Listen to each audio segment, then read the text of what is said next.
የቀይ ባህር ጉዳይ ለኢትዮጵያ የህልውና ጉዳይ ነው።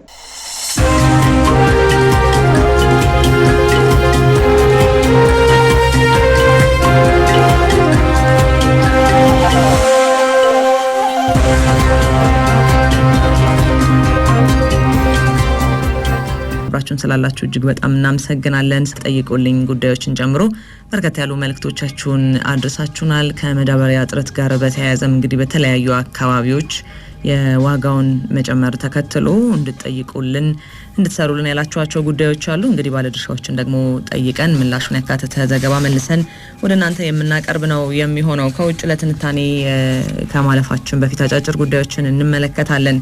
የጀርመኑ ፕሬዚዳንት ፍራንክ ዋልተር ሩሲያ በዩክሬን ላይ የምታደርገው ጦርነት የቀጠለ ነው ሲሉ ክሬምሊን ታሪካዊ ውሸት እያሰራጨ ነው ብለው ከሰዋል። አሜሪካ ከዓለም አቀፍ ሕግ ማፈንገጧንም እንዲሁ ተችተዋል የተባለው። ይህንን የዘገበው እንግዲህ ጀርመናዊ ፖለቲከኛ በናዚ ላይ የተካሄደውን 80ኛ ዓመት የድል ቀንን ምክንያት በማድረግ በቡንደስታግ ባደረጉት ንግግር ላይ የሰጡትን መግለጫ በመጥቀስ ነው። እንደ ሽታይንሃይመር ገለጻ ደግሞ ዛሬ በዓለም ላይ ያለው አንጋፋው ዲሞክራሲን እንኳን የፍትህ ስርዓቱን ችላ ከተባለ የስልጣን ክፍፍል ከተዳከመና የአካዳሚክ ነጻነት ከተጠቃ በፍጥነት አደጋ ላይ ሊወድቅ እንደሚችል መመልከት ይገባል ነው ያሉት። እንግዲህ የጀርመኑ ፕሬዚዳንት ፍራንክ የጀርመን ፖለቲከኞች በዚህ ጉዳይ ላይ በአውሮፓና በአሜሪካ በተለይ የፈራጅ ቆራጭነትን እድገትን ተከትሎ ይህንን ከግምት ውስጥ በማስገባት አድሎን እንዲያስወግዱ ጥሪ አቅርበዋል ነው የተባለው። በአሜሪካና በዩኬ መካከል በተደረሰው አዲስ ስምምነት መሰረት ደግሞ ዩኤስ በተወሰኑ የብሪታንያ መኪኖች ላይ የገቢ ታክስን ለመቀነስና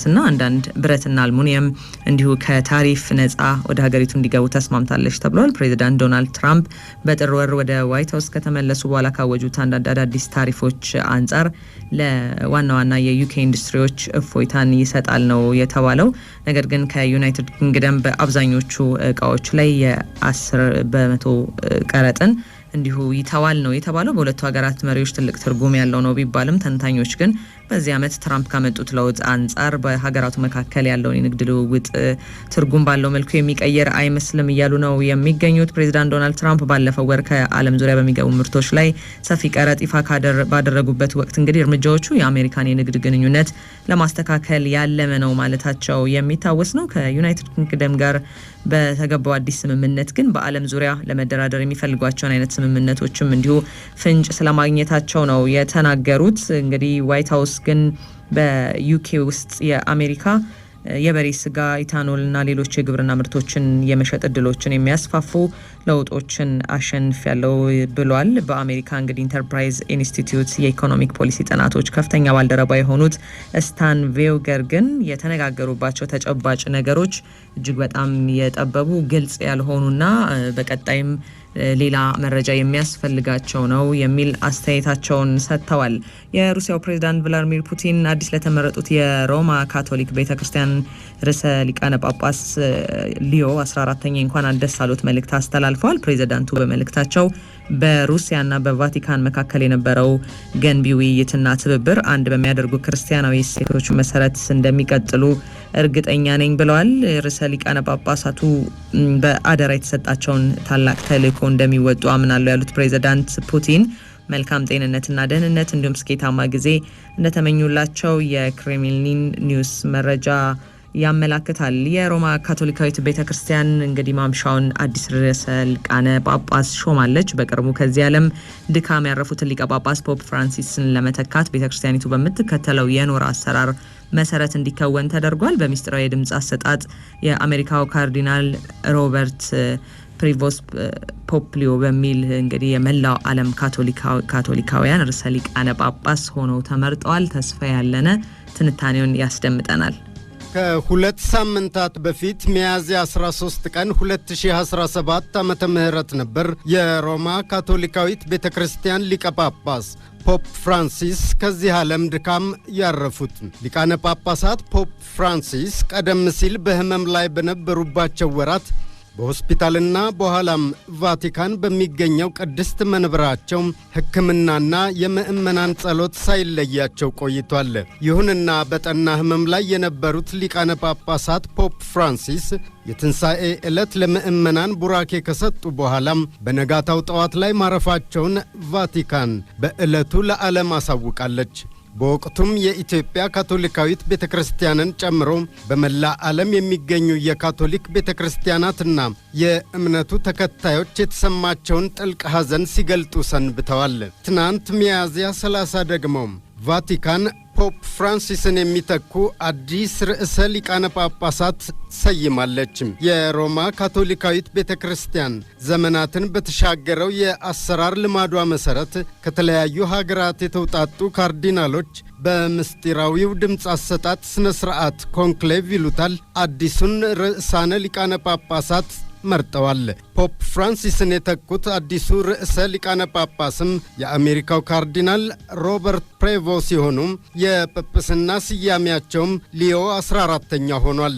የሮማ ካቶሊካዊት ቤተክርስቲያን ርዕሰ ሊቃነ ጳጳሳት ሊዮ 14ኛም ለዚህ መንበር የበቁ የመጀመሪያው አሜሪካዊ ጳጳስ ሆነዋል። ከየሀገራቸው ተነስተው ባሳለፍነው ሰኞ ቫቲካን ተጠቃለው የገቡት ካርዲናሎች ምስጢራዊውን ድምፅ እንዲሰጡ የተወከሉ እኒህ ከተለያዩ ሀገራት የተሰባሰቡ ካርዲናሎች አዲሱን ጳጳሳቸውን መርጠው እስኪያሳውቁ ድረስ ከተቀረው ዓለም ጋር በፍጹም እንዳይገናኙ ተደርጓል።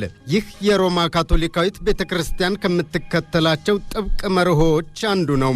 በዚህም መሠረት ካርዲናሎቹ ባለፉት ቀናት ከተቀረው ዓለም ጋር በስልክም ሆነ በሌላ በማናቸውም መንገድ ሳይገናኙ ቆይተዋል። ከጋዜጦች፣ ከቴሌቪዥን፣ ከሬዲዮም ሆነ ከኢንተርኔት ፍጹም ርቀው ነው ምስጢራዊውን ድምፅ አሰጣጥ አከናውነው ያጠናቀቁት። ከቫቲካን እንደተሰማው ምርጫውን የሚያከናውኑት ካርዲናሎች ብዛት 132 ነው። በእርግጥ 133ኛው ካርዲናልም ሮም ይገኙ የነበረ ቢሆንም ከምስጢራዊው ድምፅ አሰጣጥ ቀደም ብሎ ሰኞ ዕለት ተካሂዶ በነበረው በአጠቃላይ 180 ካርዲናሎች በተገኙበት ስብሰባ ሳይካፈሉ ቀርተዋል።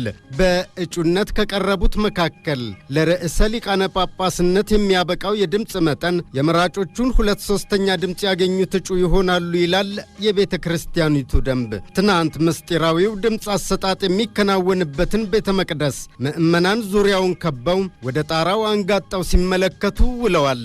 ምክንያቱም ከቤቱ ጣራ በላይ ከፍ ብሎ በሚታየው ጭስ ማውጫ በኩል የሚወጣው ጭስ መልክ ምን አይነት እንደሆነ ለመመልከት ነው። ጥቁር ጭስ ከወጣ ከእጩዎቹ መካከል አንዳቸውም የሊቀ ጵጵስናውን መንበር ለማግኘት የሚያበቃ ድምፅ አላገኙም ማለት ነው። ነጭ ጭስ ሲወጣ ከታየ ደግሞ የካርዲናሎቹን 2/3 ድምፅ የተጎናጸፉ አዲስ ርዕሰ ሊቃነ ጳጳሳት ተገኝተዋል ማለት ነው። ትናንት የሆነውም ይኸው ነበር። ከሁለተኛው የድምፅ አሰጣጥ ሥነ ሥርዓት በኋላ ከቤተ መቅደሱ ጣራ በላይ ነጭ ጢስ ተትጎለጎለ። የቫቲካን ደወሎች ተደወሉ። የሮማ ካቶሊካዊት ቤተ ክርስቲያንና አቅፋ የያዘቻቸው በመላ ዓለም የሚገኙ ከ1.4 ቢሊዮን በላይ ምእመናን አዲስ ርዕሰ ሊቃነ ጳጳሳት አገኙ ማለት ነው። አሜሪካዊው ካርዲናል ተመረጡ።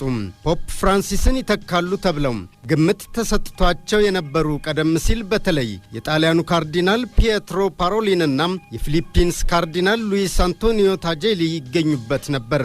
ይሁንና አሁን አሜሪካዊው ካርዲናል ተፈላጊውን ድምፅ በማግኘት የጵጵስናውን መንበር ተረክበዋል።